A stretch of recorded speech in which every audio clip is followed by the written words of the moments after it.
زوجتي وأولادي دخلوا من السفارة في القاهرة لم شمل وأخدوا من تأجيل إداري وطلبوا صورة جواز السفر الخاصة بيه، إيه المدة وإيه اللي ممكن أعمله؟ أول حاجة تأجيل إداري في إجراءات لم الشمل ده شيء شائع جدًا حاليًا خصوصًا في السفارة الأمريكية اللي في القاهرة.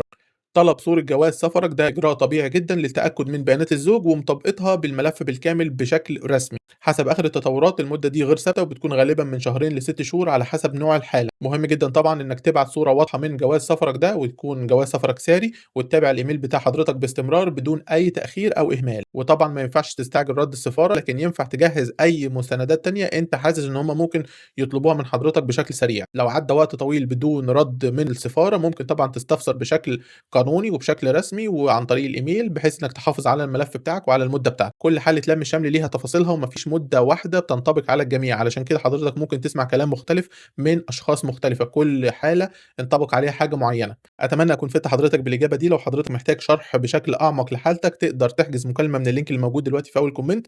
أنا أكيد يشرفني إن أنا أرد على كل أسئلتك واستفساراتك. شكرًا جزيلًا، أشوفك الفيديو الجاي.